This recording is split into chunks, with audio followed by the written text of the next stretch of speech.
Painting realistic, luminous skin tones can be tricky, and sometimes success is about knowing what not to do. In this video, we're going to look at 5 common mistakes artists make with skin tones and how to avoid them using practical classical strategies. So the first mistake is believing that you need to get the perfect skin tone in a single go.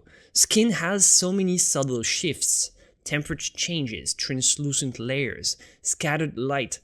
Trying to capture all of that in one layer is trying to cook a gourmet dish in just one pot all at once. Instead, what you want to do is build it gradually. And sure, you can try doing it all in one go. It's called alla prima, and it's a very beautiful technique when done well. But if you struggle already, think layers. You can save the alla prima all-in-one-go approach for when you're more confident, but for now, go for a more classical approach. In classical painting, the skin tone is developed step by step. Once the underpainting is dry, you build up thin color layers, what we often call the first, second, and third paintings. Each layer refines the tone, thickens the paint just slightly, and every time it adds more complexity, and it also makes it just look better every time. And here's the trick. You have to make sure that each layer serves a purpose, and maybe you succeed with your very first layer. Congratulations! If it's not the case, then you can maybe add an extra layer to just make your corrections, maybe warm up the cheeks, maybe add some cools in the shadows. Another layer might bring some pink around the nose or blue that you forgot around the chin. So always allow yourself to have another go and just go for another layer. Remember to use the thick over thin rule and the fat over lean rule. You want to keep the early layers soft and lean and fluid and build up the body and the texture of the paint as you go. This will prevent cracking and it will keep the transitions beautiful and organic.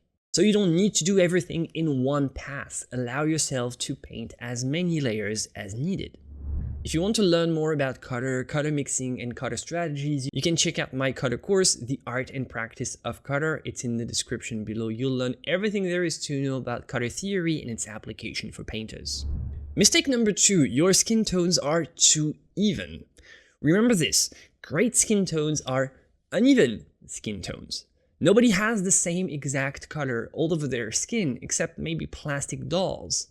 If your portraits start to look like a bad TikTok beauty filter, it's likely because your skin tone is just too even, and realistic skin requires shifts in temperature around the cheeks, the nose, around the eyes. It all generally feels warmer and more pinkish.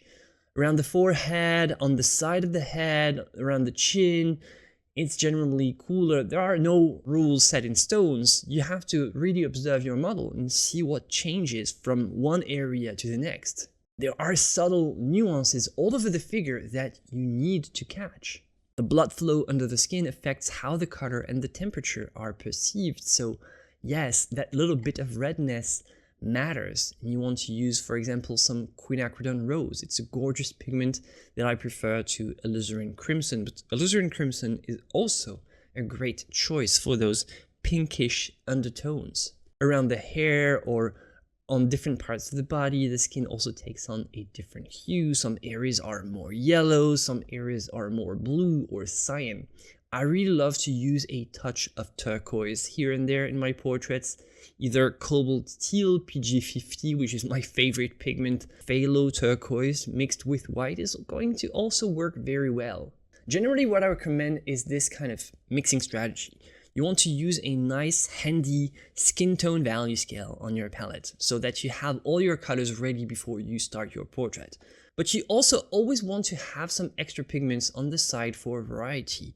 Red, rose, orange for the warm accents, and cyan, blue, and even, why not, green for some of the cool undertones, nuances that you sometimes get from the reflected lights, for example.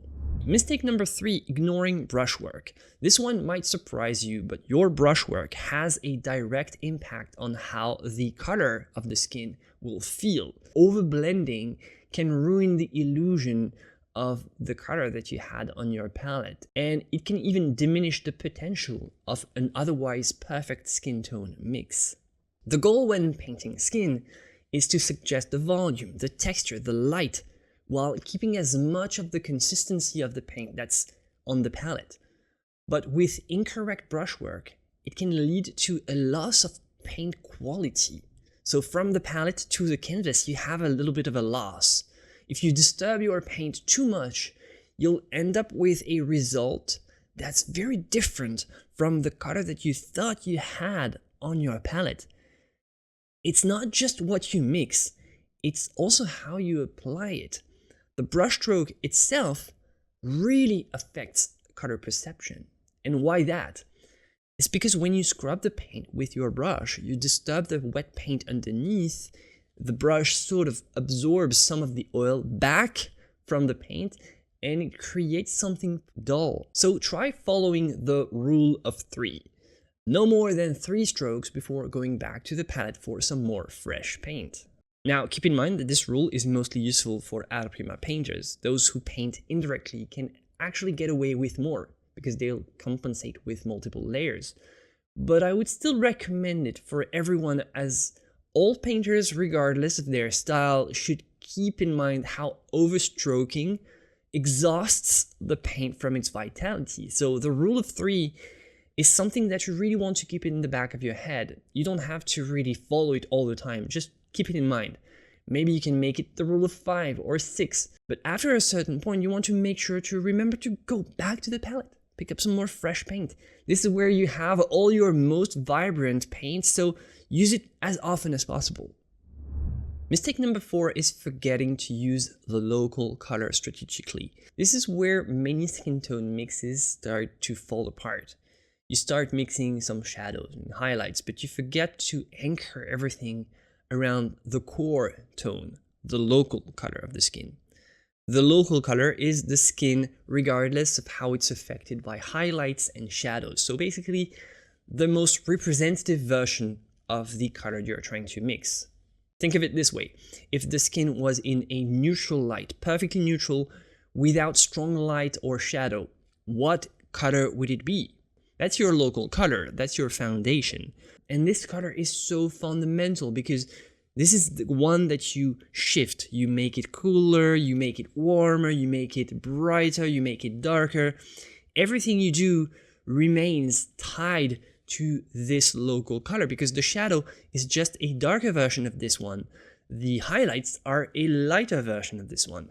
And if you don't figure this out early, your mixtures will just feel chaotic, you will lose track of what you're doing, and it will all feel disconnected, and this is where you run the risk of making everything muddy. So my tip is to mix your local color first, nail it, try to really focus on this one, then use it as a base to mix the rest of the shadows and the highlights. This approach will make sure that you have a sort of a harmony in your color mixing, and it will prevent you from creating Frankenstein-like color patches that don't belong together. The local color will unify everything, put everything under its umbrella. And when in doubt, you always return to this local color. And of course, we said there is a lot of variety in skin tones, but this variety is applied on top of the local color, and you really want to focus on this one, and you really want to make it hold the whole thing together. Now, the final mistake, let's talk about the silent killer of the skin tones, the mud.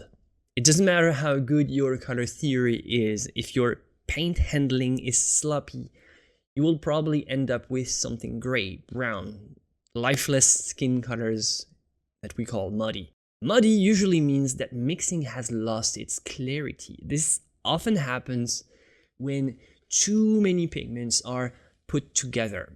Every pigment has a bias, an undertone, warm, cool, opaque, transparent, and just mixing too many at once can create something brownish that we call mud. Just try mixing all the paint on your palette together and you'll get something brown, most likely. So you want to try this. Just like the rule of 3 for the brushstrokes, it's the same for the pigments on your palette. Limit yourself to just 3 pigments per mix by default, white not included. In theory, 3 well-chosen pigments should always give you the mix you need. And this is a phenomenon due to gamut and triangulation. But of course, you have to choose your pigments well, and you have to have the pigments available. But in theory, any gamut can be created out of a set of 3 well-chosen pigments. So you can technically mix any color you want by choosing 3 pigments very carefully so that the gamut matches.